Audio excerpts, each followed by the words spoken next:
All right. I'm sure all of you know Swami Medhananda ji, but let me just give a small introduction. Swami Medhananda is a monk of the Ramakrishna order and an academic philosopher, currently serving as a senior research fellow in philosophy at the Vedanta Society of Southern California in Hollywood. He is also the Hindu chaplain at both UCLA and the University of Southern California. He's section editor for the International Journal of Hindu Studies, overseeing submissions in Hindu and cross-cultural philosophy of religion. From 2010 to 2021, he was the associate professor and head of the program in philosophy at the Ramakrishna Mission, Vivekananda Educational and Research Institute in Belur Math, West Bengal.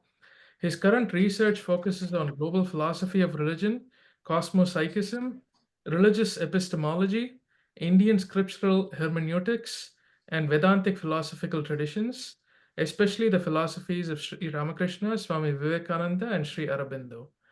With that, let me pass on the floor to Swami Vedhananda. Yes, and thank you, Maharaj, for joining us. This is very generous of you Yes, thank you. yes, for all the material, the time, and the energy you put into these things. Thank you. Of course, thank you. Om Purnamadav Purnamidam Purnat Purnamudachyate Purnasya Purnamadaya Purnamevavashishyate. Om Shanti Shanti Shanti. Thank you so much to Prem and Purnima for inviting me. I'm honored. It's a pleasure. Thank you all for joining us today. I want this class to be, I think it might be the first of two classes on the Isha Upanishad. I want it to be fun and informal and thought-provoking. And so instead of the traditional talk followed by Q&A format, I encourage you to ask me questions whenever you feel like it. Just please make your questions directly relevant to what's being spoken of. That's the one request I have. So the homework, of course, was to look at the three-part class I gave on the Isha Upanishad here in Hollywood a year or two ago, and if possible, to look at my academic article on Sri Aurobindo's interpretation of the Isha Upanishad as well. It's totally fine if you didn't do either or both parts of the homework assignment. But for those who have, I think that you might get a little bit more out of it, and you might be able to ask more pointed questions. So, but feel free, you don't have to have done the homework to ask questions. So I just wanted to, I don't want to repeat what I've already said in those three classes in the article, but I want to give a kind of overview of my general approach to this Isha Upanishad and sort of my rationale for this new approach.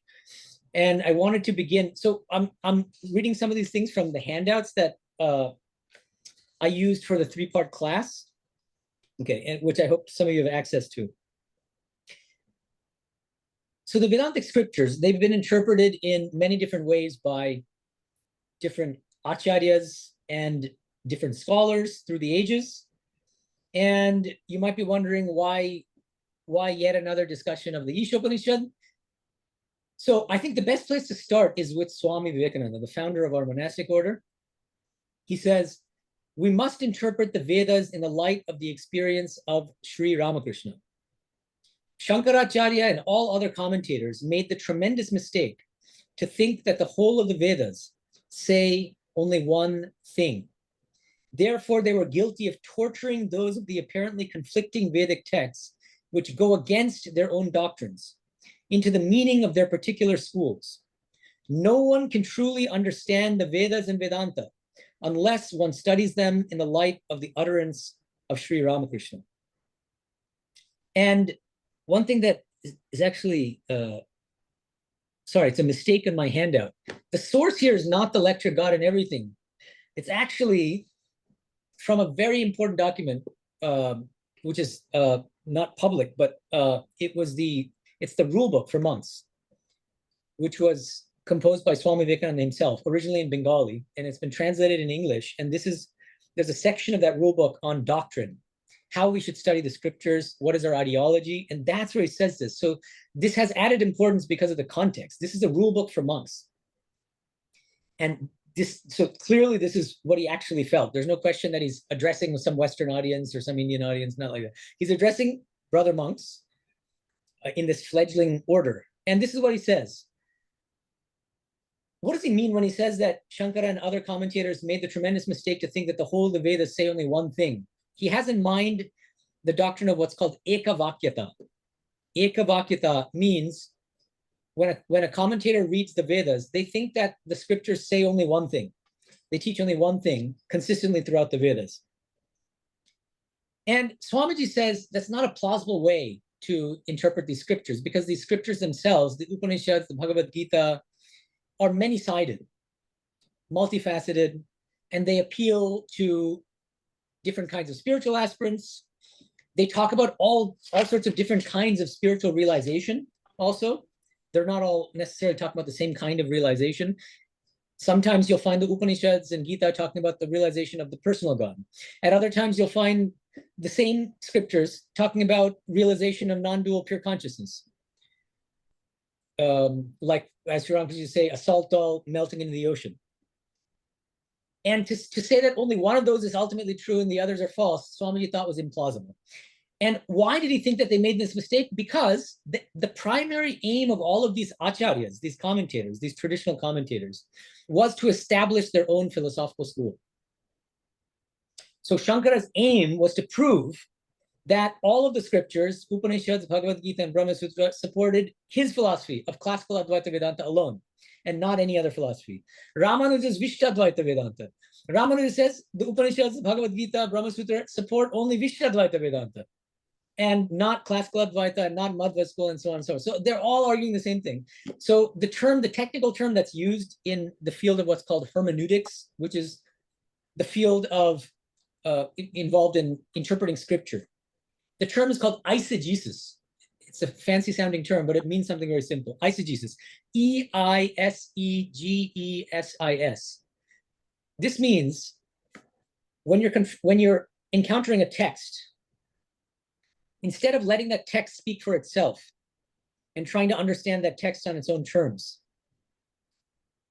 you impose your own prejudices, biases, ideas, preferences, predilections, philosophical framework onto the text, or you read your own ideas into the text instead of letting it speak for itself. That's what's called eisegesis.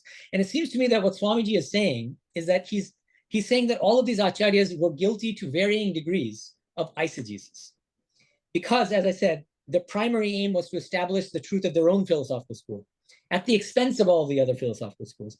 Whereas, why did Swamiji then say that we should interpret these same scriptures in the light of Sri Ramakrishna? How is that any different? It's different because Sri Ramakrishna was many-sided, and he practiced sadhana under many gurus. He practiced many different traditions, tantra, many different forms of Vedanta, and Christianity and Islam, and so on and so forth, realized God in so many different forms. So what does that mean? How is that relevant to the interpretation of scripture? The idea is Swamiji felt that the Upanishads, the Bhagavad Gita, arguably also the Brahma Sutra, these are multifaceted scriptures which talk about many different kinds of sadhanas, many different kinds of spiritual realizations. They throw out different paradigms. And so who better than Sri Ramakrishna to help us to appreciate the multifacetedness of these scriptures? That's the idea. And one thing you'll find, at least this is what I find when I look at Sri Ramakrishna's teachings, especially as you find them in the gospel, the Gautamrita, is that his teachings are so diverse. And when an Advaitin, a classical Advaitin comes, he'll talk to them as if he's a classical Advaitin. When a Bhakta comes, he'll talk to them like he's an extreme Bhakta. When a Sankhya yogi comes, he'll speak to them like he's a Sankhya yogi. And he even says in one place in the gospel, he says, everybody who comes to me think I belong to their school and their school alone. And then he says, but I don't belong to any of their schools. But that's what it's because he's so broad that he can sympathize with everybody, and everybody will feel that he belongs to their school. But that's true across the board of the Shaktas, of the Vaishnavas, of the Advaitins, of the Brahma Samaj followers, and so on and so forth. Even there's a Christian named Mishra who was secretly a sannyasin, even though he was wearing normal clothes on the outside, he was wearing ghetto on the inside. And he was a Quaker Christian. And when he met Sri Ramakrishna, this is also mentioned in the gospel, he was so overwhelmed. He said, I see Christ in you. So even Christians felt that he was the ideal Christian, that there's no difference between Sri Ramakrishna and Christ. So anyway, this is the basic idea. And this is the rationale for the interpretive approach that I'm defending in my 3-part class and in my article. Now, where does Sri Aurobindo fit in? I haven't mentioned him yet. So let's begin with a quotation of his about how we should interpret the scriptures, because he beautifully connects all of this. Sri Aurobindo says, the word Vedanta is usually identified with the strict monism and the peculiar theory of Maya, established by the lofty and ascetic intellect of Shankara. But it is the Upanishads themselves and not Shankara's writings, the text and not the commentary, that are the authoritative scripture of the Vedantin. Shankara's, great and temporarily satisfying as it was, is still only one synthesis and interpretation of the Upanishads. There have been others in the past which have powerfully influenced the national mind, and there's no reason why there should not be a yet more perfect synthesis in the future. It is such a synthesis, embracing all life and action in its scope, that the teachings of Sri Ramakrishna and Vivekananda have been preparing. He's saying a lot here, and it's a very profound passage. First of all, he's saying many people make the common mistake of equating Vedanta with classical Advaita Vedanta, because it's the most popular of all the schools of Vedanta. So many people, when they mean classical Advaita Vedanta, they often use the term Vedanta, as if Vedanta is exhausted by that one school. But in fact, that's not true. And Sri Aurobindo reminds us that the fundamental foundation of all Vedanta is the Upanishads, and that Shankara has given only one interpretation of these Upanishads, and there are many other interpretations, all of which also call themselves Vedanta. Ramanuja is a Vedantin, Madhva is a Vedantin, Chaitanya is a school, Achintya Bheda Veda is also a Vedantic school, and Vallabha's Shuddha Advaita school is also Vedanta. All of them interpret the same Prasthanatraya, the same Upanishads, the same Bhagavad Gita, the same Brahma Sutra, but giving totally different interpretations, and all of them are equally Vedantin. So that's something to keep in mind. That's the first thing Sri Aurobindo tells us. Secondly, he says, Shankara gave a great commentary in the past, but it's time for a new and broader one, a more expansive one. And who has prepared the way for this new interpretation? Sri Ramakrishna and Swami Medhananda. So he's already indicating here that he was himself profoundly influenced by Thakur and Swamiji, Sri Ramakrishna and Swami Medhananda. More specifically, these are some of the quotations from the bottom of the first page of this, the same handout. He said to a disciple in 1913 in a letter, remember also that we derive from Ramakrishna. For myself, it was Ramakrishna who personally came and first turned me to this yoga. And you might be a little confused because he didn't live. He was not talking about Sri Ramakrishna left his body in 1886, and he's talking about the early 20th century. He means that Sri Ramakrishna mystically communicated with Sri Aurobindo on 3 occasions. And he actually talks about those different mystical communications. In one of those communications, Sri Ramakrishna tells him, Aurobindo, mundir karo, mundir karo. They're both Bengali, so they spoke in Bangla. He said, create your own ashrama. Create your own ashrama. Mundir. Okay. And there are other things. I mean, actually, I should have quoted this also, but he has this wonderful statement where he talks about how Sri Ramakrishna was the last and greatest of all of the avatars. He said, for while other avatars felt God in a single or a limited aspect, Sri Ramakrishna experienced God in his illimitable unity as the sum of an illimitable variety. It's such a beautiful way of putting it. He revered him as the greatest of all incarnations. That's how much he revered Sri Ramakrishna. And he was also influenced by Swamiji. This is very famous. Many people know about this. Sri Aurobindo was jailed for a year in Alipur, in Kolkata, for his political activities. He was a freedom fighter. And while he was in jail, afterward, he told people that Swamiji visited him every day for 2 weeks, teaching him about the supermind, basically, about the opening to the supermind, which is one of the key terms. Supermind is his English rendering of the term Vijnana, in the sense that Sri Ramakrishna meant it. Okay? The supramental or supermind. That's what Sri Ramakrishna meant by Vijnana. That's at least my understanding. Okay. Now, if you ask, well, which particular teachings of Sri Ramakrishna were most important for Sri Aurobindo. I think that it's hands down, no-brainer. Sri Ramakrishna's teachings on Vigyan. Okay, it's on the same handout on the same page.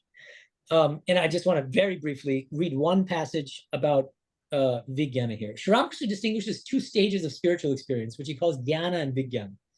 So he explains them as follows. The Jnani gives up his identification with worldly things, discriminating not this, neti, neti. Only then can he realize Brahman.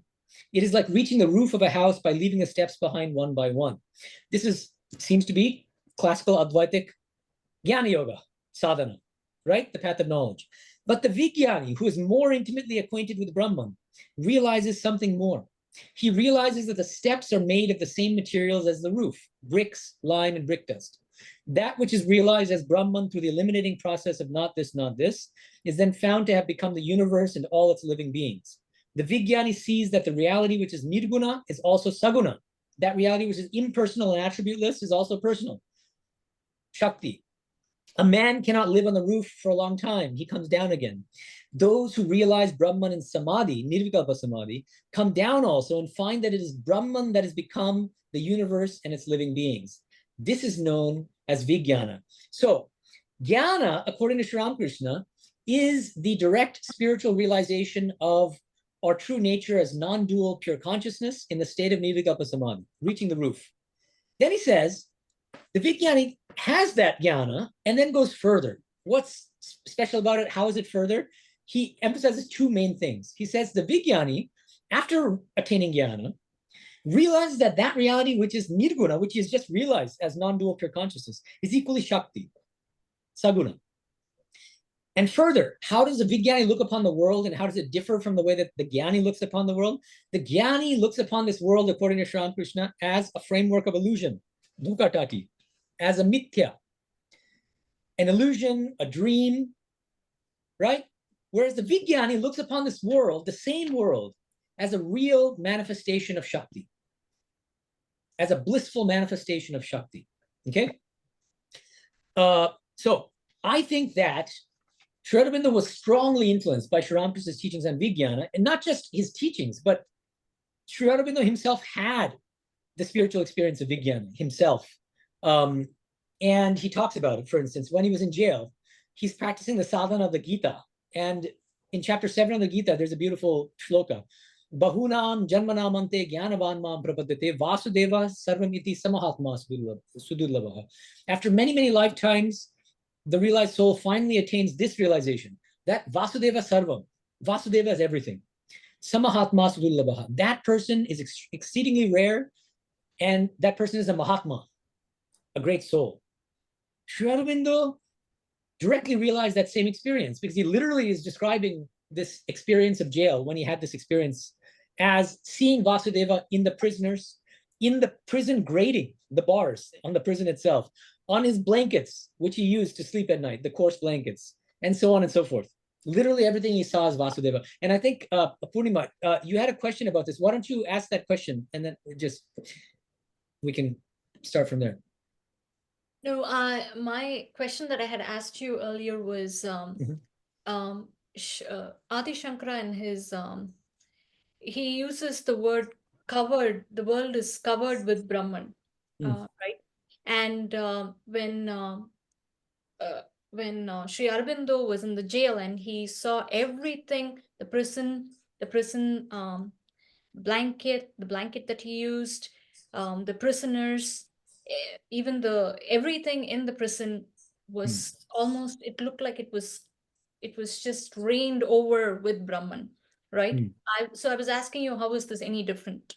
Because Right. he did not see the blanket, he did not see the prison, he did not see the prisoners, he did not see anyone but Brahman. Okay. So that's what I was asking you. Right. Okay. So I would disagree with you there because I think he did see the prisoners, he did see the blankets, he did see the prison grating. And I think what'll help us to understand the difference between the classical Advaitic vision of everything as Brahman and Sri Aurobindo's experience is by looking at his a passage from his essay called "The Yoga and Its Objects." This is not mentioned in the article I signed, but let me just read you In this article, he distinguishes 3 stages in spiritual experience, okay? The first stage corresponds to the Shankarite kind of vision of everything is Brahman. Okay, let me read to you what he says. He says, the first stage is what he calls Atma Jnana, the knowledge of the one divine impersonal existence, from the perspective of which the one, capital O1, Brahman, may seem to be the only reality, and everything else Maya, a purposeless and inexplicable illusion. What does this remind us of? Brahma Satyam Jagat Mithya. Corresponds to the first stage in spiritual experience, just like Sri Ramakrishna's Jnana. But it's not the culmination of spiritual experience. For Sri Ramakrishna, there's Vijnana. Now, Sri Aurobindo says there are 2 subsequent stages. And notice the way he explains the second stage. He says, in the second stage, one exceeds the merely impersonal realization of classical Advaita and comes to experience, quote, and this is a direct quotation from his essay, that even the names and forms are Brahman. Even the names and forms are Brahman. That means that's not the case in the first stage, the Jnana stage. It's only the case in the second stage. So what's the difference? It's exactly this. What does Shankara say? In his commentary on the Brahma Sutra, he talks about this Chandogya Upanishad statement, the famous one, Sarvam Kalvidam Brahma. Right. All this indeed is Brahman. You might say, yeah, that's Vijnana. It is Vijnana, seems to be. But how does Shankara interpret it? Not as Vijnana. Because what he says is, this Upanishad, when it says everything is Brahman, what it means is, if you subtract all names and forms, what's left is Brahman. Prapancha pravilapanatham is the exact Sanskrit from his commentary. The Upanishad says everything is Brahman in order to dissolve the universe. Prapancha pravilapanatham means literally in order to dissolve the universe. Not to accept that names and forms are real manifestations of Brahman, but saying, you see this laptop? Subtract the laptopness from this laptop, what's left is Brahman. You see this book? Subtract the bookness from this book, what's left is the same Brahman. You see Purnima? Subtract the Purnimatva from Purnima, and what's left is the same non-dual Brahman. Sri Aurobindo is saying all names and forms themselves are different real manifestations of the same Satchitananda. So that he's really seeing the name and form of the blanket. He's actually seeing the name and form of the prison grating. He's really seeing the names and forms of each of these prisoners and terrible people. Right? But he's seeing all of these different names and forms as luminous manifestations of the divine. But the names and forms are still there, as opposed to the classical Advaitic realization. So does that make sense? Yes. I think Okay. Chandrika has her hand up. Okay, go ahead. Pranam Maharaj. Namaste. Nice to see you. Nice to see you. Sorry, just joined a little late, but just one question, if you could please clarify. Of course. So when we make a proposition that the names and forms are also Brahman or real, like you just pointed out, as the difference between Shankaras and this, yes. then how would somebody that has that as their ideology explain the perishability of names and forms? Right. I mean, yeah. Yes, that's a great question. Wonderful. Now, let me refer to the same Upanishad, Chandogya Upanishad. This Upanishad asks at one place, it's a huge Upanishad, but in one place, the question is raised. How exactly does Brahman, the ultimate reality, relate to this world, Jagat? And the Upanishad proceeds to use several metaphors, which have become very famous. One is clay in pots, the other is golden ornaments. And there are others, but these are the 2 most famous, and I just want to focus on them. So now, clay, when shapeless clay is formed into differently shaped and differently sized pots, right? What makes more sense? To say that those different clay pots are illusory appearances of the clay, or that they are real manifestations of the clay? Okay, same thing with the gold and the ornaments. When molten gold is shaped into earrings, bracelets, necklaces, all made of gold. Absolutely, the necklace is nothing but gold. The bracelet is nothing but gold. The clay pots are nothing but clay, and yet they're real, but they're impermanent. You asked about impermanence. If I'm holding a clay pot and I take a sledgehammer and I smash it to pieces, doesn't exist as a clay pot anymore. It's not eternal. And yet, for the time that it existed as a pot, it was a real manifestation of clay. Likewise, this entire world of names and forms. is the Leela of Shakti. The Leela is impermanent and it's dynamic because Shakti is active and Shakti likes to playfully manifest as this entire impermanent world of names and forms. But just because something is impermanent doesn't mean it's unreal, doesn't make it an illusion. Does that make sense? Yes, thank you, Maharaj. But then I find something else getting murkier here with that explanation, which is if we have to bring a time factor into consideration and give it some real value, then how does this reconcile with our understanding and acceptance that time and space and everything is ultimately under the purview of Maya? How would this lens look at that? Right. So the thing is, what does Maya mean? And, see, because every school, every philosophical paradigm will define Maya differently. So the term Maya is very sparingly used in Upanishads. As far as I'm aware, it's used only in one of the major Upanishads, Shvetashvatara Upanishad. And there's no suggestion there that Maya means that everything is an illusion. In the Gita, the term Maya is used sometimes, but again, never suggesting that this world is an illusion. Daivi Hesha Gunamayi Mama Maya Duratya Mame Ve Prapadyante Maya Me Tantarantite. Maya is composed of the three gunas, and people can be deluded by Krishna's Maya. So this, I think, is the equivalent of what Sri Ramakrishna calls avidya Maya, the Maya of ignorance. He says these are all the selfish qualities like lust and anger and greed, selfishness, that take us further away from God and make us more identified with the body, with the mind, with the ego. But then Sri Ramakrishna also says that there's vidya Maya, the Maya of knowledge. Sri Ramakrishna says this vidya Maya is our qualities, spiritual qualities and ethical qualities, selflessness, devotion, vairagya, detachment, discrimination, viveka, all the wonderful spiritual qualities, sattvic qualities, and spiritual qualities, which bring us closer to God and make us less selfish. This equally Maya, you see? And by means of vidya Maya, the Maya of knowledge, we can overcome avidya Maya and ultimately attain the highest goal of life, which is realization of the divine or realization of the self, however you like to think about it. And so Shankara, by contrast, he also doesn't use the term Maya very frequently. That's something that many people don't know, especially people who don't read Shankara's commentaries. He rarely uses the term Maya. Agreed. But his followers use it very frequently, and as a principle of illusion, usually. He uses it very rarely, but what he does use very frequently is the term avidya.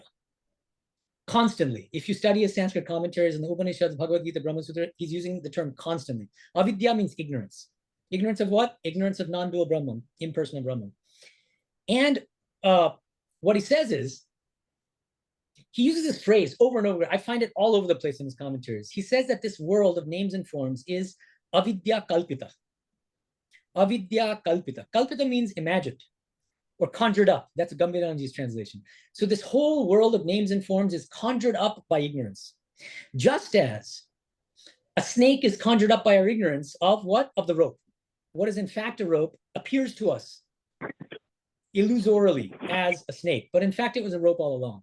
Just so, this world never was. There's nothing but Brahman all along. And yet, so long as we are ignorant of Brahman, our true nature as non-dual pure consciousness, we mistakenly see different names and forms. Does that make sense? Yes, Maharaj, that was very clarifying. One final point I request to be clarified on this is, so with all the reading that you've done and contemplation, from a strictly academic point of view, would you say the difference between Aurobindo's approach and Shankara's in this context is largely that of semantics? Do you ever get that feeling? Or is it something beyond semantics? What do you mean by semantics? In the sense, the way we described what Maya is, or the way we describe some of these differentiating factors, if we had the power of describing it in some other way, and if they themselves rethought about it, could they come closer, or there's a fundamental difference in their very looking at it? What's your feeling? Right. Yeah, I think that there's a fundamental difference, and I don't think there's anything wrong with that. I think it's, we should celebrate the fact that different great realized souls, sages, have had different realizations. Okay. It seems to me that Sri Ramakrishna had a broader one than Shankara, because Sri Ramakrishna had the same realization that Shankara had, which is this Brahma Satyam Jagat Mithya. That's when he was doing Advaitic sadhana on the Totapuri. And he was in the state of Nirvikalpa Samadhi for 6 months. But then Divine Mother said, remain in Bhavamukha Thako. And then he attained the state of Vijnana. And then he realized something more. He always talks about Vijnana as something more than just Jnana. And what's more about it? Well, the same world that the Jnani looks upon as an illusion, now you see as a real manifestation of the divine. And the same divine that you realize as your own highest self, non-dual pure consciousness in the state of Jnana, you also realize as Shakti. That's why he would say Brahma Shakti Abed. Brahman and Shakti are inseparable. So you see how that's a broader conception of the divine? Shankara says Brahman is only Nirguna. Ramanuja says Brahman is only Saguna, Vishnu. Madhva says Brahman is only Saguna, Vishnu, same Vishnu, Narayana. And Vaishnavas say the highest reality is Krishna, and so on and so forth. Sri Ramakrishna comes in and says, you're all right, but don't limit God to the way that you like to think of God. Yes, Brahman is Nirguna, but don't limit God to Nirgunatva. Ramanuja, yes, you're right that God is Vishnu Narayana, but don't limit God to Vishnu Narayana. God is equally Christ. God is also Nirguna Brahman. Many people don't know that neither Madhva nor Ramanuja even accepted the reality of Nirguna Brahman. Correct. They did not accept the reality of it. Sri Ramakrishna equally accepts the reality and value of Saguna Brahman and Nirguna Brahman, which is unprecedented in classical Vedantic thought. None of the traditional Vedantic schools believe this. So you see how I see Sri Ramakrishna's teachings on God to be much broader because of his broader spiritual experience of Vijnana. It's a more expansive spiritual realization, which, according to Sri Aurobindo, this entire Upanishad, the Isha Upanishad, talks about in detail. Okay, and hopefully we'll get to that at some point also. Yeah, thank you so much. Maharaj, thank you very much. And so with all this, you would still not think that there is much water to people claiming that this makes Sri Ramakrishna's philosophy more Vishishta Advaiti than Advaiti? No, because I explained why. Ramanuja doesn't accept Nirguna Brahman. So that's a fundamental difference between Ramanuja's Vishtadvaita. Yeah, Sri Ramakrishna is much broader than Ramanuja. Thank you very much. Okay. Yeah, thank you. So now let me move on. And I think there was another person. Okay. Yeah. Sean. Hariom Maharaj, I had a few questions. So I was talking to an Advaitin recently, and they said that by the word mithya, they don't mean that it's an illusion in the sense of like a hallucination or whatnot, but they're saying that mithya really means delusion rather than illusion. Mithya means that like they're trying to say that the world, not that it's unreal, but that we place so much significance on what's just a tiny point in consciousness, and that's what they mean by unreal rather than it being an illusion. How would you comment on that? Yeah, great. I've heard this a lot, so I think I'm glad that you brought this up. Look, I can almost guarantee you that the people saying this haven't read Shankara's commentaries. Well, the person that said this, I know they have. Well, then they haven't read them carefully enough, because the thing is, I can quote 100 places in his commentaries where he explains what he means by mithya. And I've already said it in the context of Sangeeta's questions. He uses the Sanskrit phrase avidya kalpita. This entire world of names and forms is conjured up by ignorance, and there's a reason why his favorite analogy is the rope snake analogy. The rope snake analogy is a very strong refutation of their position, which is that Shankara didn't hold that this world is unreal. What is the status of the snake? Is it real but temporary? Absolutely not. It never existed. Exactly like that, this entire world of names and forms is an illusory appearance of non-dual Brahman. And all of these attempts to claim that Shankara was not an illusionist and blah, blah, blah, you can interpret Advaita however you want to, but that's no longer Shankara's classical Advaita Vedanta. And if you want to prove that it is, we need to have the text in front of us. And I gave you some quotations. I want to hear counter evidence from these people who are defending that view. I've never seen any good evidence from Shankara's commentaries to support the view that you're talking about. Thank you. Sure, but the rope versus snake, you can say that the snake refers to the mental illusion, like the Maya that we have within our minds, not necessarily the objective reality, you know? Well, there is no objective reality. That's exactly Shankara's point. It's a hallucination. A person is hallucinating a snake in place of the actual rope. Likewise, we are hallucinating this entire world. This whole world is a hallucination. Gaudapada says it even more strongly. Yatha swapne dvayabhasam spandate maya manaha tatha jagrat dvayabhasam spandate maya manaha. Just as the mind spins out a dream world in a dream, that same mind spins out an illusory world even in the waking state. This is all Shankara's view. Okay. And then the thing you're mentioning about the 3 different realizations, it reminds me so much of what Chaitanya said, actually. I've heard that from Iksan, that like that there's the impersonal, then there's one above it, and then there's the personal God. Isn't that very similar to what sort of you're mentioning with Sri Aurobindo? Right. That's a good question. So if you're interested in the nuances of Gaudiya Vaishnavism, which is Chaitanya's tradition, and comparing it with Sri Ramakrishna's Vijnana Vedanta, I have an entire article on this. This is an academic article, which you can find on my website, called Harmonizing the Personal God with Impersonal Brahman. Sri Ramakrishna in dialogue with Gaudiya Vaishnavism.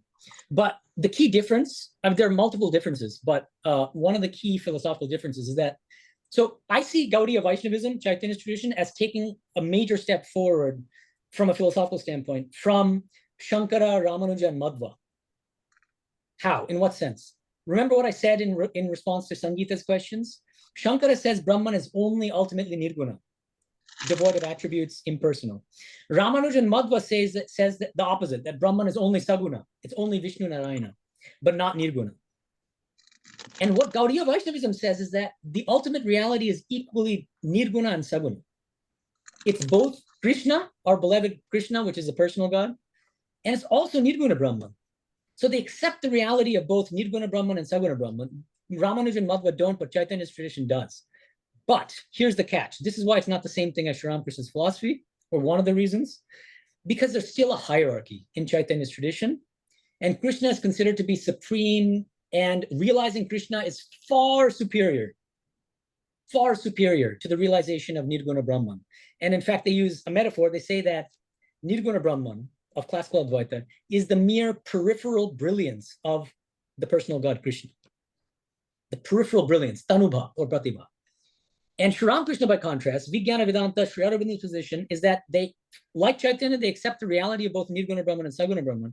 But unlike Chaitanya's tradition, they don't have hierarchies. They don't say that Saguna Brahman is higher than Nirguna Brahman. The personal God is higher than the impersonal Brahman. It's a matter of temperament and choice. And Sri Ramakrishna would use a beautiful metaphor. He would say, you can choose either to eat sugar or to become sugar once you've attained liberation. Eating sugar is what bhaktas want. Bhaktas don't want to become sugar, they want to eat sugar. Which means what? They want to dwell in an eternal heaven with their chosen form of the personal God in a loving relationship for an eternity. It's an eternal heaven. Whereas Advaitins, what do they want? They want to become sugar. They want to merge their individuality in non-dual Brahman, and there's no higher and lower. Thank you.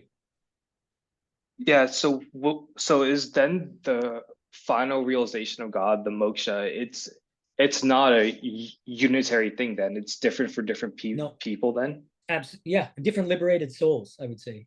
And the way I like to think about it is that the state of liberation is like a many-roomed mansion, and Christians can dwell in the Christian room of that mansion, Muslims, the Muslim room, Vaishnavas, the Krishna room, Goloka, Shaktas, the Kali room, Advaitins, the classical Advaita kind of room. And just as, I'm talking to you now from California, many of you are in Boston or other places. If that's possible for us to be together and yet separated in that way, I don't see why the state of liberation needs to be unitary in that way. That reminds me of what Krishna said, that I come to the devotee as he imagines me. He says something like that, right? Yeah. Yes. Exactly. Absolutely. Yeah. And also we're on the same page. Yeah, and with respect to the Vijnana, I thought Ramana Krishna said that only avatars can experience that Vijnana state. So is that something that's feasible? Right. That's a great question. Another one that I get a lot. You're almost right, but not quite right.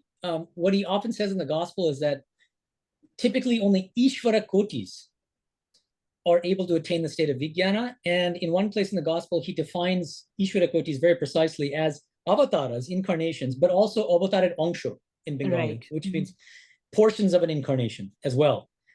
Swamiji, some people think he's an incarnation of Shiva, but other people think, like Sri Aurobindo himself, thought he was a great vibhuti. He was a great amsha of Sri Ramakrishna. But he also was a Vijnana, even though he was not an incarnation, or some people think he was not an incarnation. Okay, so I just want to slightly broaden your understanding of who can attain Vijnana, but it's more complicated than that. Why? Because, let me give you another interesting twist. Mahapurush Maharaj, Swami Shivanandaji, one of the great monastic disciples of Sri Ramakrishna, he wrote in a letter in Bangla, he said, Sri Ramakrishna didn't give me the stamp of an Ishvara Koti, Chapras Daini. Why? Because Sri Ramakrishna only said a tiny handful of people, Vivekananda, Brahmananda, and a few others were Ishvara Kotis. But then then Mahapurush Maharaj said, but by his grace, I've been elevated to the status of an Ishvara Koti. Now, why that's interesting is because suddenly now these categories are not so rigid. Jiva Koti and Ishvara Koti, ordinary Jivas and Ishvara Kotis. It does seem to be possible by God's grace, because by God's grace, he could, God can make the impossible possible. Likewise, the way I read Sri Ramakrishna's teachings is that typically only Ishvara Kotis can attain the state of Vijnana, but by God's grace, he can take even an ordinary soul, a Jiva Koti, and elevate him or her to the status of a Vijnani. And let me add one more thing, which is that two of Sri Ramakrishna's greatest followers, Swami Medhananda and Sri Aurobindo, and their respective teachings, writings, lectures, what I find both of them doing is neither Sri Aurobindo nor Swami Medhananda says Vijnana is a state only available to 0.00001% of the population. Never. They seem to say that Vijnana is possible for everybody, and they interpret the scriptures in that way. And then you might think that, well, there's a contradiction. They're not following Sri Ramakrishna.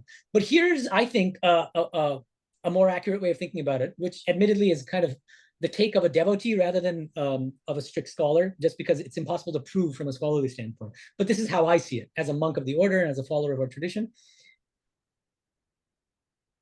That state of Vijnana, which Sri Ramakrishna felt was available only to a tiny minority of great souls. With the advent of the Ramakrishna incarnation, when Sri Ramakrishna came in 1836 and did his Leela here for 50 years and then left his body in 1886, he opened the floodgates of Vijnana to everybody. He made that rarefied state of Vijnana available to everybody. He universalized, he democratized that state of Vijnana. And Sri Aurobindo and Swami Medhananda, one of the reasons that they were, in my opinion, two of the greatest followers of Sri Ramakrishna and had the deepest understanding of Sri Ramakrishna is because they understood that it was Sri Ramakrishna who made the state of Vijnana available to everybody. Thank you. So let me continue, unless anyone else has a question. I want to get through a little bit more, and then I'm sure that there'll be more questions along the way. So another thing I like about Sri Aurobindo's, okay, now coming to the Isha Upanishad, okay. What Sri Aurobindo tries to do is give a new interpretation of the Isha Upanishad, basically following Swami Vivekananda's advice, which ironically, most of the monks in our order don't follow, because most monks in our order will still follow Shankara. But it took somebody outside our order, Sri Aurobindo, the great Rishi Sri Aurobindo, to actually take to heart what Swamiji wanted and to really provide a radical new interpretation of the Isha Upanishad and the entire Bhagavad Gita. He has a giant book, which I'm teaching in a separate class, which some of you are following, called Bhagavad Gita in the Light of Sri Ramakrishna. He interpreted these scriptures in the light of Sri Ramakrishna. And so now, coming to the Isha Upanishad, one of the things that I think is most powerful in Sri Aurobindo's interpretation of the Isha Upanishad is that he adopts a kind of holistic approach. This Upanishad has 18 verses, so it's very short, 18 mantras, but full of the profoundest spiritual and philosophical wisdom. And instead of taking the verses, the mantras one by one and explaining them piecemeal, what he first does is he says, here's the overarching theme of the entire Upanishad as a whole. If you look at all 18 verses, what is the thread that runs throughout all 18 of these verses? What is that thread? I'll give an exact quotation. He says, the unifying principle of this entire Upanishad is the uncompromising reconciliation of uncompromising extremes.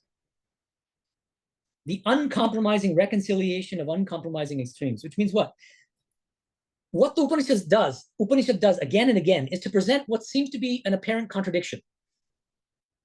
Okay?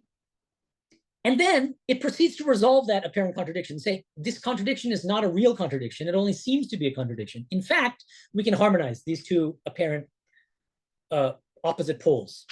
And Sri Aurobindo then goes on to detail exactly what these apparent contradictions, these apparent opposites are. He says that there are 9 different pairs of opposites. This is on the second page of the same handout. Number 1, God and the world seem to be contradictory. Verse 1, line 1. The first mantra, first line. Isavasya sarvam yat kinchu jagatam jagat. Why do they seem to be contradictory? For the reasons that Sangita and others brought up. God is perfect, eternal, pure consciousness. This world is full of insentient things, impermanent, full of all sorts of impurities and imperfections. They seem to be opposites. How do we bring the two together? And Isha Upanishad gives a reconciliation. And we'll talk about this, hopefully. I mean, we only have 2 classes, and we could, I guess we might be able to extend it to a third. Let's see. Let's play it by ear. But in any case, we can't discuss all 18 mantras. But let me go through the subsequent 8 lists of opposites. So number 2, renunciation and enjoyment. He's thinking of the second line of the first mantra of the Isha Upanishad. Renunciation, tyaga, enjoyment, bhoga. We all know that's opposite because all of us are spiritual aspirants and we know we should renounce enjoyment and so on and so forth. This Upanishad says, Tena tyaktena bhunjita. Through renunciation, you should enjoy. At least it seems to say that. Apparent contradiction. Sri Aurobindo says this Upanishad beautifully resolves this apparent contradiction between renunciation and enjoyment, and we'll talk about how. Third, and I'm just going to list the rest of them. Number 3, external action and internal freedom. How can you act in the world while still being free internally? Mantra 2 talks about that.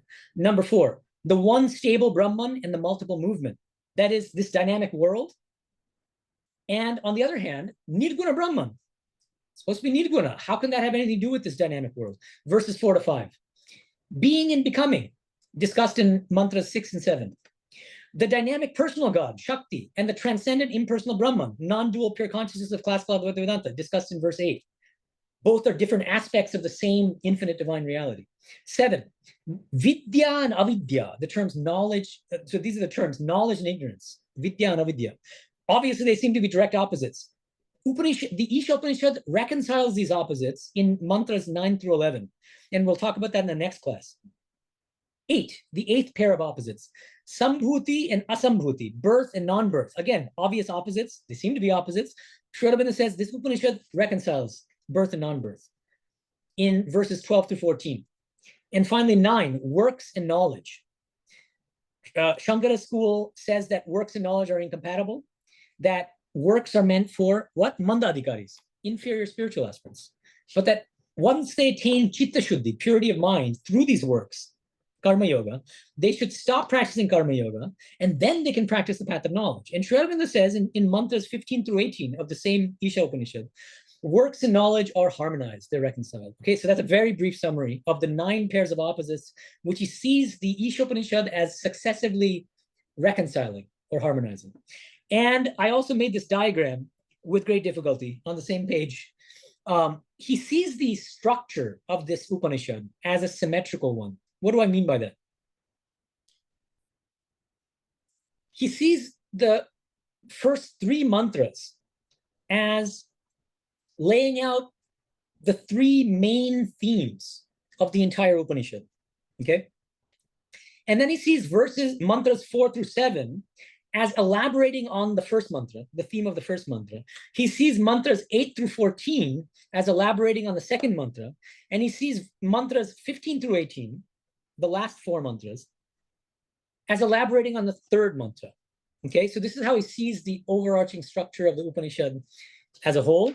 And now, for the remainder of the class, and I also welcome questions about this, but I want to at least discuss a few of the mantras in the Upanishad itself. And so obviously we should start with the very first mantra. Isavasya sarvam yat kinchu jagatyam jagat tena tyaktena bhunjita ma grida kasya swidhanam. I'm going to read to you Sri Aurobindo's translation, but even translations are, they vary. And, because every translation is also an interpretation. And so Gambhirananji will translate Shankara's, this verse, when he's translating Shankara's commentary very differently, obviously. So let's first look at Sri Aurobindo's translation. He says, all this is for habitation by the Lord.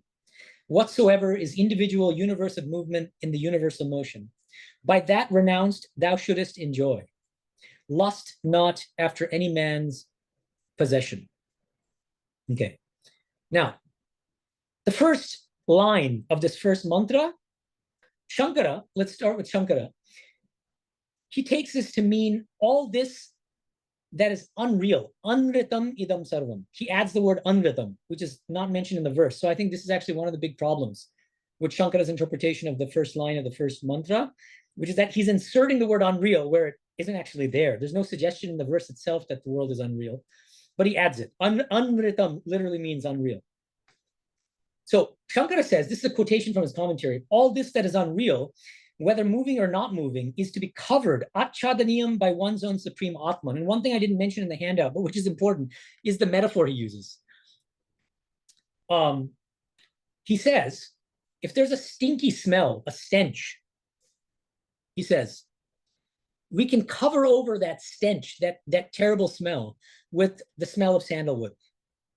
He says, likewise, we should cover up the stench of this world with non-dual Brahman. So I think it's telling that he uses this analogy of a stench. I mean, a modern analogy would be somebody goes to the bathroom and there's a smell. This is not very pleasant, but sorry, but I feel like it's relevant here. And people will use an air freshener, spray an air freshener afterward. What does it do? It covers the stench. Likewise, cover the stench of this whole world of names and forms with the one truth, which is what? Non-dual pure consciousness. Everything else is unreal. Okay. Now, if we try to interpret the same verse from the standpoint of Sri Ramakrishna, a great help is a passage from the Gospel dated 16th December, 1883. Because M, the author of the Gospel, asked Sri Ramakrishna point blank, is the world unreal? Jagat ki mittha. And Sri Ramakrishna answers, why should the world be unreal? That is the view of classical Advaita Jnanis. After realizing God, one sees that it is God herself who has become the universe and all living beings. And he says a lot more than that, but then he goes on to explain Vijnana Vedanta, basically. So the world is not unreal. Everything is a real manifestation of God. And this is exactly how Sri Aurobindo and Swami Vivekananda interpret the first line of the first verse of the Ishopanishad. That's why Swami Vivekananda, he gave a lecture on the Ishopanishad, and the title of that lecture is God in Everything. God in everything. And he also says, this is Swami Vivekananda, not Sri Aurobindo. He says, here I can only lay before you what the Vedanta seeks to teach, and that is the deification of the world. The deification of the world. There's nothing but God. The Vedanta does not in reality denounce the world. It really means deification of the world, giving up the world as we think of it, as we know it, as it appears to us, and to know what it really is. Deify it. It is God alone. We read at the commencement of one of the oldest of the Upanishads, and he has in mind what? Ishopanishad, the very first line. Then he quotes from the Ishopanishad, whatever exists in this universe is to be covered with the Lord. You might think, well, he's using the same word as Shankara here. Yeah, but how does he interpret it? He says, we have to cover everything with the Lord himself, not by a false sort of optimism, not by blinding our eyes to the evil, but by really seeing God in everything. So here, what Swamiji means by covering this world of names and forms with the Lord is not what Shankara means by covering this world of names and forms with the Atman. Shankara says we should cover the world in the sense of covering a stench. It's unreal. Cover this unreal world, anritam idam sarvam, with the one truth, which is non-dual Brahman. Swamiji says that one divine, the Lord, Brahma Shakti, that which is both Brahman and Shakti, has become everything in this world. And so see everything as a real manifestation of God, of the Lord. That's Swami Vivekananda. And Sri Aurobindo will follow both Sri Ramakrishna and Swami Vivekananda in interpreting this first line of the first mantra in exactly the same way. And I won't read the whole thing, but he interprets Vasyam here, not as covered, but as to be inhabited. So all this is for a habitation by the Lord. This whole world is God's dwelling place. It's his home. It's a grand cosmic house or home. God loves to dwell here. No suggestion of it being unreal. This is how he manifests. He lovingly and playfully manifests as all the different names and forms in this world. And this is how the first line of the first mantra resolves the apparent contradiction between God and the world. How does it do it? by explaining that this perfect eternal God sees this world as his own dwelling place. It's a temporary dwelling place, but that doesn't make it unreal. He chooses this world lovingly as his dwelling place. And now, what about the second line? Even more interesting. Tena tyaktena bhunjitaha ma gridaha kasya svidhan.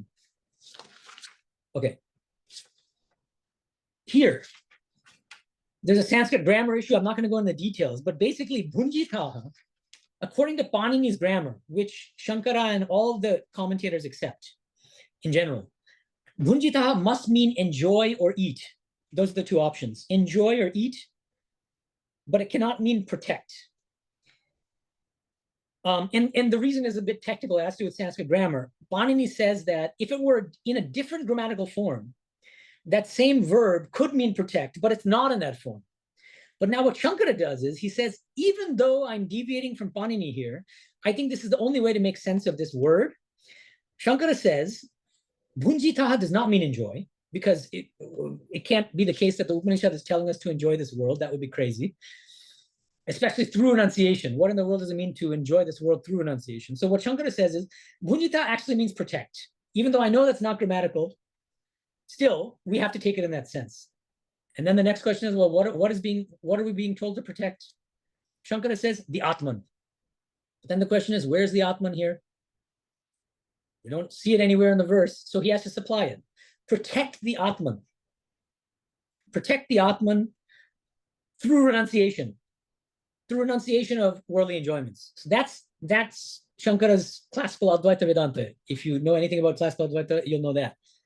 He says that sannyasis must renounce all worldly attachments, all worldly pleasures, and renounce action, actually. Renounce even karma yoga. It's karma sannyasa. Okay, renounce all actions, apart from the minimal actions of begging for alms from door to door. Okay, now, Sri Aurobindo, by contrast, he says, I think that he says that it's just not plausible. He says we should take the word bhunjita at face value.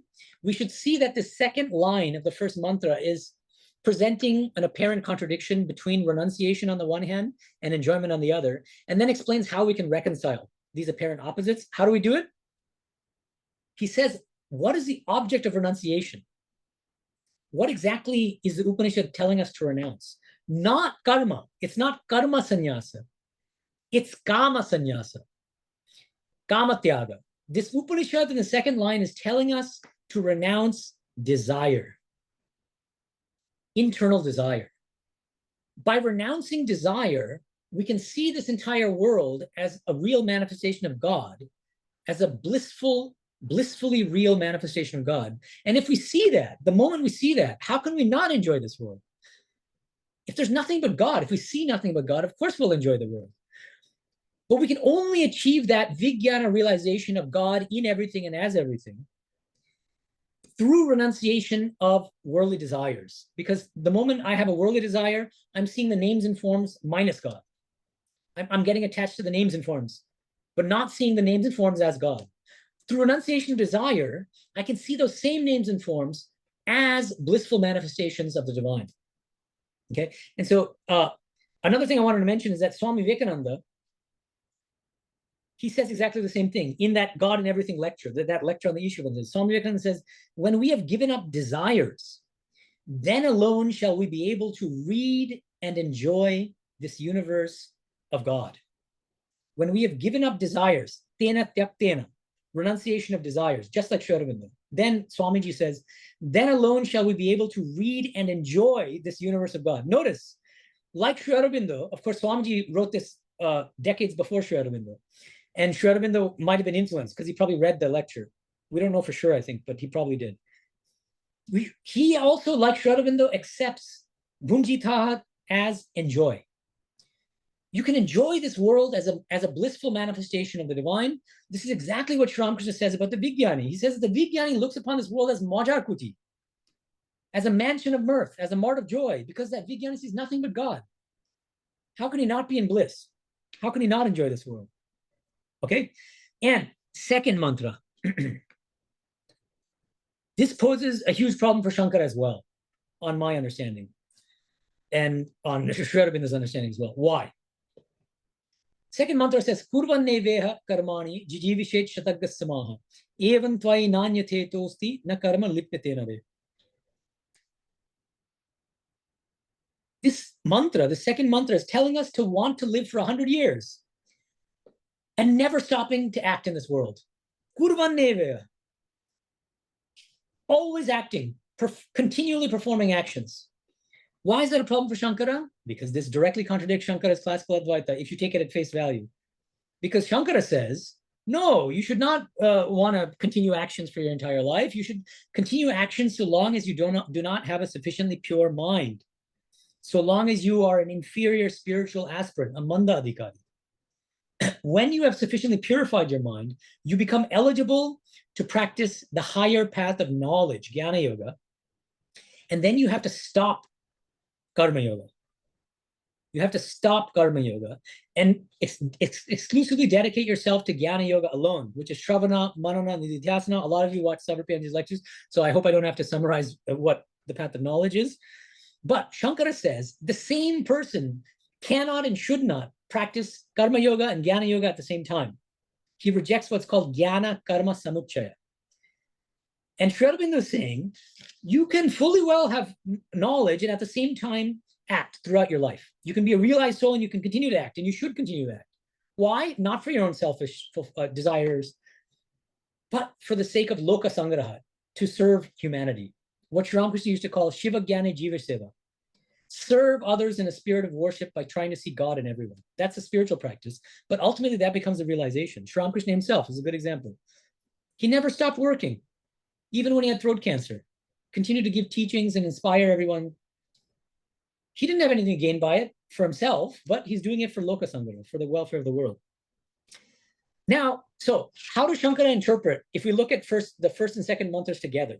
Shankara says this first mantra is addressed to inferior, or is addressed to superior spiritual aspirants who are eligible for jnana yoga. That's why it tells us to renounce actions. Tena tyaktena mujita, and protect the Atman. And practice the path of knowledge and say, Brahma Satyam Jagat Mithya, Brahma Satyam Jagat Mithya. I am non-dual pure consciousness, everything else is a dream, it's an illusion.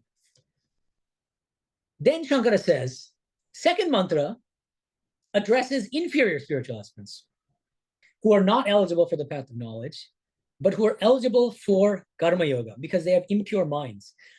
So the second mantra is telling these inferior spiritual aspirants to engage in karma yoga for their entire life. Now, here's the big question for all of you, and I don't want to dictate the answer, I want you to think about it for yourself. Do you think Shankara's interpretation of these first two mantras, with the first mantra addressing superior spiritual aspirants who are fit for the path of knowledge, and the second mantra addressing inferior spiritual aspirants who are qualified for karma yoga, do you find that plausible? Why or why not? And before you say anything, I just want to mention that a number of scholars think that it's extremely implausible. And I'll mention a couple examples. Sarvapalli Radhakrishnan, who loved Shankara, he begged to differ from Shankara on this point. He says, this is implausible in the extreme because there's no evidence that in the span of a single mantra, right, from mantra 1 to mantra 2, suddenly that the Upanishad shifts from addressing an audience of superior spiritual aspirants to addressing an audience of inferior spiritual aspirants. There's no internal evidence in the text to justify that interpretation. And something that's less well known is that one of the great scholarly monks of our order named Swami Harshanandaji, who was the head of our Bangalore ashrama, Basavanaguri ashrama, for many years. He wrote a really interesting Sanskrit, he was a great Sanskrit scholar, so he wrote a great Sanskrit commentary on the Upanishad called Viveka Sukhavardhini, which one of my training center acharyas named Swami Nityasanandaji, who is now the head of Bangalore, he translated Harshanandaji's commentary. And it's published by Chennai Mutt, so you can buy it actually online, or if you go to India, you can get it from Chennai Mutt or any of our bookstores, I think. And it's a facing page thing. So Nityasanji has provided Harshanandaji's original Sanskrit commentary on each mantra, and alongside it, his English translation of Harshanandaji's commentary. And Harshanandaji, as I said, a monk of our order, he also makes this point. He says that I don't think that Shankara is justified in taking the first mantra to apply only to superior spiritual aspirants who are fit for jnana yoga, and the second mantra to apply only to inferior spiritual aspirants. He says it's much more natural to take the whole Upanishad, all 18 mantras, and especially the first 2 mantras, as addressing everybody without exception, and not making this kind of distinction between different levels of spiritual aspirant. Okay? Okay, so let me pause there, because I imagine there might be some questions on the first 2 mantras. If you have any questions, please let me know. Maharaj, I think Shilpa ji has been wanting to ask, and after that I'll ask. I do have a question. Okay. Shilpa Please ji, go ahead. I feel like I forget her name, Sangeeta, that are we just like almost parsing these things like tomato, tomato, potato, potato? And if we, when they say covering God, a poetic way would be like that the underlying, like he does that adhas, what is that superimposition, that everything Adhyasa. dhyas, like this world takes the color of whatever we want to see, like a dog sees in gray and white, so his image of this world is very different than ours, or a mosquito. So that's what superimposition or mithya means. So we see the world as our equipment, and what we focus on. So that's one thing. And the other thing is that if everything is God, I mean, there's so many cruel things in this world. If God is perfect, why would he do this? Why would that be his mirth? Right. Why would that be his enjoyment? Right. So Yeah. to me, instinctively, that feels kind of cruel. Like that's for, Right. in my own viewpoint. Right. Sure. Yeah. Okay, great. Thank you. Yeah, I get it. I get both your questions. So the first one is you're providing a different kind of interpretation, which I don't think either Sri Aurobindo or Shankara would accept, actually. It's like your own interpretation, because neither of them says exactly what you're saying, which is that everybody sees the world in their own way. That might be true, but it's just, I don't think that fits either of their interpretations. No, I mean, like that, what I'm saying is that's why maybe they think like, like they say, the prism, if you put a yellow flower behind it or a red flower, then you see differently. Right. Yeah. And so in that sense, it is false. Yeah. But anyways, go ahead. Oh, sorry. Okay. Yeah, maybe that helps to clarify what you mean. I mean, let me put it this way. Okay. Sri Ramakrishna used the parable of the blind man and the elephant, which I'm sure you're familiar with. Okay. One person, blind person, is touching the tail of the elephant. Says, I know what this elephant is. It's furry. It's very soft and furry. Another person, blind man, another blind man, touching the trunk, starts arguing with that person. You're a fool. I'm touching this elephant. I know that the elephant is dry and scaly. Arguing with each other. This is how these arguments have been going on for millennia. Among the traditional schools of Vedanta, among other schools, everything has been going, Vaishnava, Shaktas, and this and that, Brahma Samaj. Then one person comes along who can see the entire elephant. That's the Vijnani. That is Sri Ramakrishna. And that person says, you're all right and you're all wrong. But stop your arguing. You're all realizing the same elephant, that same divine, but from different standpoints. And yet the Vijnani has a more expansive realization. It's the whole of the elephant, as opposed to just one part. The Vijnani has realized a more expansive, he has realized more of God, more of the divine. As Nirguna, Saguna, Sri Ramakrishna has realized God in so many different forms. So the Vijnani is in a unique position.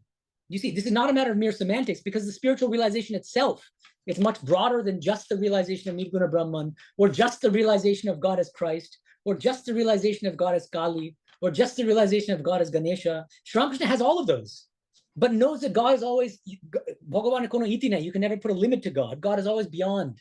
God is illimitable. Yeah. Right. So maybe Shankara did not express it as broadly.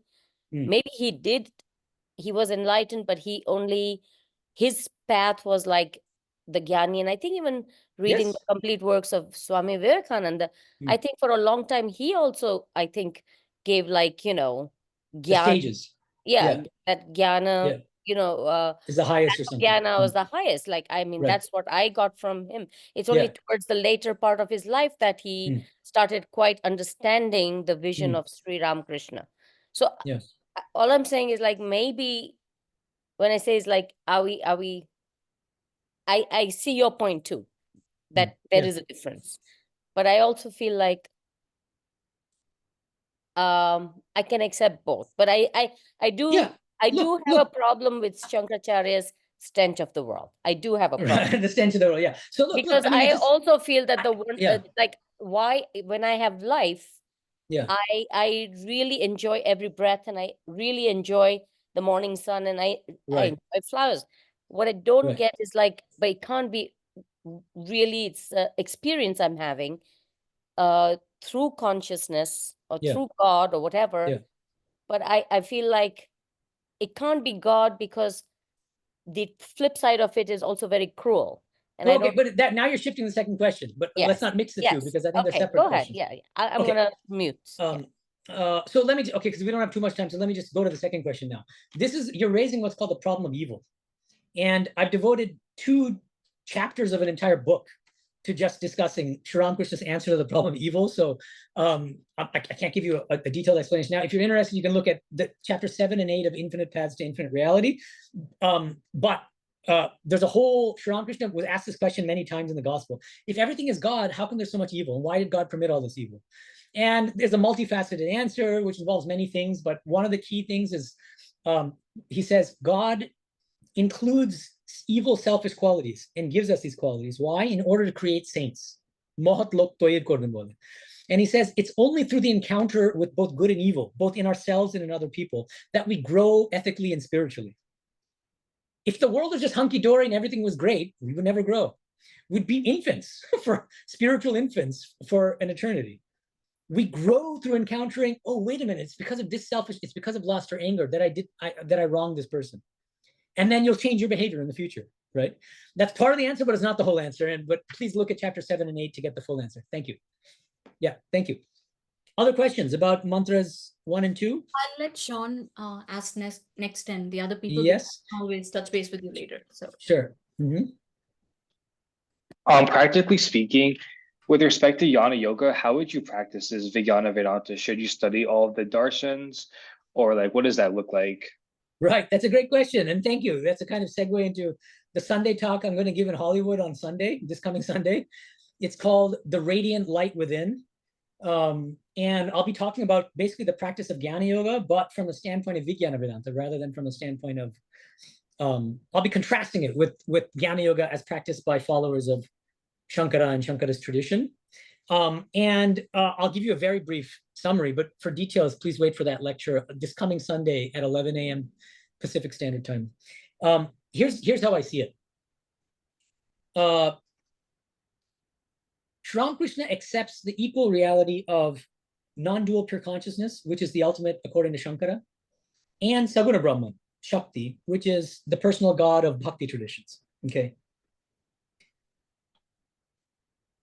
So, but he also accepts that everything in this world is a real manifestation of Shakti, including all individual souls, all the different jivas, jivatmas. You have a jivatma, I have a jivatma, and they're separate. And they're all different manifestations of the same divine. In fact, the Gita chapter 15, Krishna says the same thing. Mamevamsho jiva loke jiva bhuta sanatana. All jivas that you see in this world, individual souls, are amshas of me, are portions of me, sparks of that same divine fire. So now, what does Jnana Yoga look like? Jnana Yoga takes 2 forms within the framework of Vijnana Vedanta. Number 1 is the way that Ramanuja conceives Jnana Yoga. Okay? Ramanuja, you might be surprised to learn that Ramanuja even believed in Jnana Yoga. He believed in Jnana Yoga. He taught Jnana Yoga as a necessary stepping stone toward the practice of bhakti. He just reverses Shankara's scheme. Shankara says that bhakti yoga is a preparatory discipline to practice Jnana Yoga. Ramanuja says Jnana Yoga is a preparatory discipline in order to be eligible to practice the higher practice of bhakti yoga. So what did Ramanuja mean by Jnana Yoga? What he meant is you should meditate on your true nature as an eternal soul, a jivatma, separate from the body-mind complex. Because only then, only once you have realized your eternal spiritual nature, can you feel genuine bhakti toward God, the personal God. So long as we identify with the body-mind complex, we will not feel true bhakti. Okay, so that's right. Now, Vijnana Vedanta will fully embrace Ramanuja's conception of Jnana Yoga and say, this is a wonderful form of Jnana Yoga. How do I know this? Because Sri Ramakrishna himself says it. He doesn't refer to Ramanuja. He uses the concept, the paradigm of the 6 chakras. And he says that when ordinary worldly people, their consciousness remains at the lower 3 chakras. So that the first priority in spiritual life is to elevate consciousness up to the level of the heart chakra, anahata chakra. And he explains the realization that takes place at this level of the heart as follows. He says, the sadhaka then says, eki, eki in Bangla. What is this? What is this?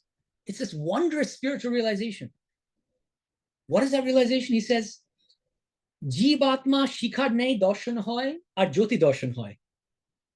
That sadhaka, that spiritual aspirant, realizes the Jivatman in the shape of a flame and has a vision of light, jyoti darshan. It's a very precise explanation of what happens. This is Ramanuja's Jnana Yoga. It's the culmination of Ramanuja's Jnana Yoga. Ramanuja calls it Atma Avalokanam in Sanskrit, which means direct spiritual realization of the Jivatman. Sri Ramakrishna says exactly the same thing. The spiritual aspirant realizes that he is not the body, he is not the mind. He is the eternal spiritual Jivatman, separate from the body-mind complex. And it's a wondrous realization. It completely transforms your outlook on yourself and on the world. You start looking at yourself as a soul rather than as body-mind. You start looking at everyone else as souls rather than as bodies or even as minds. It's a complete spiritual revolution. And only then, on that basis, can you then proceed to realize the personal God. You can then proceed to realize your own true nature as non-dual pure consciousness. So Sri Ramakrishna also fully accepts Jnana Yoga in Shankara sense, more or less fully accepts. He says, because I accept Nirguna Brahman. So yes, for those who love the path of Jnana, practice it to your heart's content. But he adds a couple things. Number one, most people who think that they're eligible and fit to practice Jnana Yoga are not. He says, because we're living in the Kali Yuga, people have tremendous body consciousness. And it's extremely easy to be intellectually seduced by Advaita Vedanta and to say, I am the Atman, and to feel inspired for a few moments. But almost impossible to sustain that attitude when it really counts, when it really matters. And he says, ultimately, what happens in most cases of people trying to practice the path of knowledge who have impure minds and who still have body consciousness is that they deceive themselves, they cheat themselves, and they cheat others. So you have to keep that in mind too. But if you love it, practice Jnana Yoga if you want, but keeping that in mind, the dangers in mind. And you should also be practicing Bhakti Yoga and Raja Yoga and Karma Yoga at the same time, which is something that Shankara didn't believe, but which Vijnana Vedanta says is perfectly possible. And in fact, one should do. One should try to harmonize the four yogas on a daily basis. And that actually helps to correct for the one-sidedness of all of the different yogas. And so even if there are some dangers in the path of knowledge, if you practice the other three yogas at the same time, there's less of a danger of deceiving yourself and deceiving others. There's still some danger, of course, but there's less of a danger. Okay, thank you. Other questions? Maybe we should wrap it up in about 8 to 10 minutes. Yeah, Sangeeta had another question. Yes. Thank you, Maharaj. That was wonderful. Thank you. Two quick questions again on first addressing that question of yours that isn't it a bit abrupt for the first mantra to address a certain audience and then the second, like certainly restricts the scope? Yes, certainly. By my instinct, I'm going to say yes, it does sound abrupt and unlikely. However, how might I completely rule out the possibility of that being a factor of some sort of a shoddy compilation rather than how it actually panned out during that time? That's question one. Right. And before I forget, because unfortunately I don't have the kind of memory you do. Okay, no, my memory is poor too, but anyway, go ahead, yeah. So the second point being, it occurs to me that there is interest. I mean, when I was studying different aspects or different perspectives of Swami Vivekananda and Sri Ramakrishna, I always felt it was interesting that after all the expansiveness and everything that Swami Vivekananda had, and he did harmonize, he also does say that by practicing any one yoga independently, you will still reach the goal, right? Right. So, and he's the same person who also said it's better to harmonize all the four correct. yogas. Yeah. So, so for me, distilling and to make the long story or some of my own grappling with the short is that it comes to a subtle and a little mysterious question, a point rather. All of this rests on this for me. Do we have a conclusive understanding of does enlightenment really depend on the mind, or is it really a factor of the mind, or rather, is it only a factor of the mind? If the answer tends towards yes, then I'm predisposed to think then there is more merit to what Shankara might say about the, sort of superiority of Jnana Yoga. But if in some framework or by some other understanding, it is possible for it to have a different dynamic than just solely ultimately resting in the mind, then I have more leaning towards considering all the other possibilities as equal. That's just, the top of the mind or everything that I've compiled so far as a point on Okay. this. Thank you. Yeah, so I think there are 3 questions, not 2. So the first is, how can we rule out the possibility that Ishvara Upanishad is not a shoddy compilation, what we have? Well, the reason is because even Shankara doesn't suggest anything so daring as that. And because the Vedas have been handed down to us in strict parampara, from guru to disciple, I mean, that's why Brahmins they have these last names, which are like Trivedi, Chaturvedi, and this and that, because in the past, they were entrusted with memorizing a certain shakha of the Vedas. And it's been handed down, transmitted, word for word, meticulously over the course of generations. So that's in response to your first question.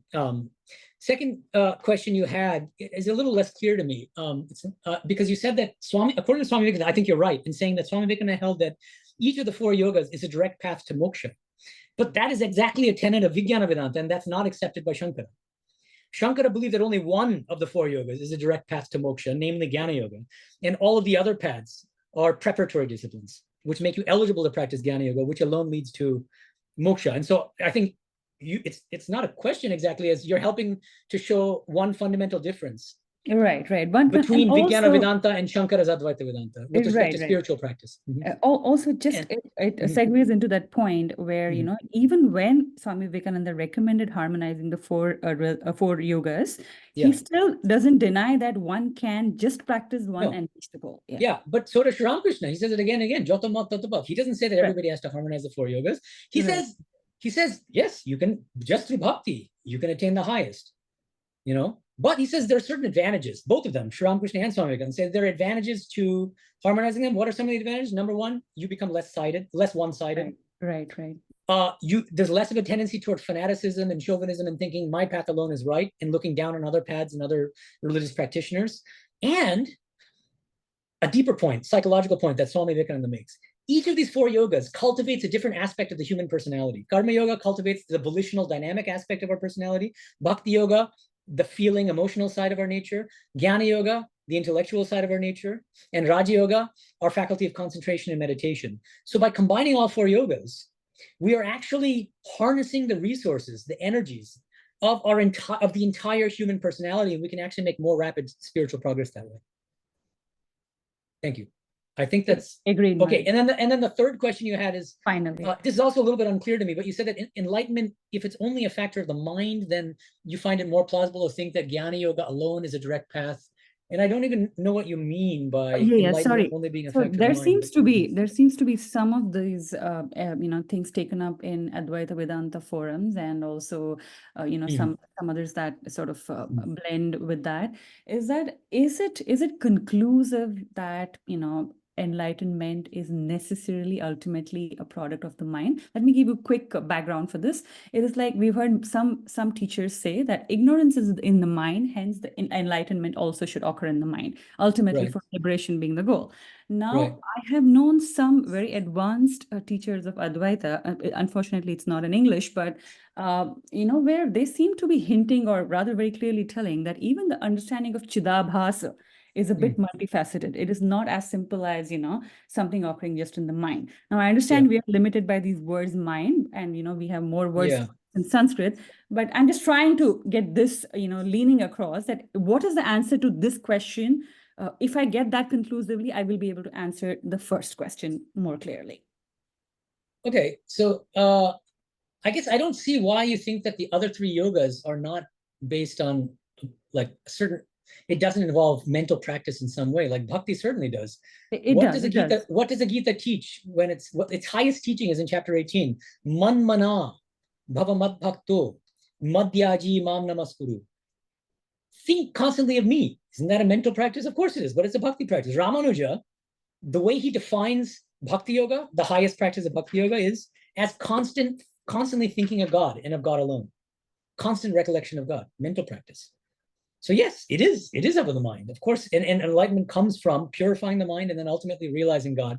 You transcend mind in spiritual experience, but that's true of all paths too, including Jnana Yoga. Of course, you don't stop at mind with Jnana Yoga. You have to transcend the mind. And ultimately, it seems to me that Advaita Vedanta can't really fully accept Jivan Mukti. It cannot accept liberation while living in the human body. Right. And classical Advaitins have to posit that even the Jivan Mukta has an avidya lesha, a trace of ignorance, which is keeping him in the body due to his prarabdha karma, and which makes him still stuck in the dream, basically. So I like to put it this way, that there are three states. One is I'm dreaming and I don't know I'm dreaming, so which is ordinary dreaming like most of us do on a daily basis. That's ignorance. Second is I'm in a dream, but I know I'm dreaming. Lucid dreaming. I'm a lucid dreamer. That's the Jivan Mukta. That corresponds to the classical Advaitic Jivan Mukta, but that's not the highest goal. The highest goal is what? Waking up from the dream. Because you're still stuck in the dream until you wake up. Waking up from the dream corresponds to Videha Mukti. After leaving the physical body, there's no longer even a trace of ignorance. You attain final liberation. Thank you. Thank you, Maharaj. Thank you for. Thank you so much. So it is exactly 5:30 PST, 8:30 EST. And what do you think, Purnima? Should we wrap it up and continue this in our next class? Yes, Maharaj. Yes. Thank you so All right. much. Yeah. Thank you. And why don't you announce when the next class is? We'll have to discuss in the group. Oh, we haven't talked about it yet. Okay, we'll figure it out, and then you'll be in touch with the group about next time we meet. Yeah. In the meantime, please have a wonderful day and week, and I'll see you in our next class. Yeah, thank you very much. Pranam, Thank you so much. Thank you.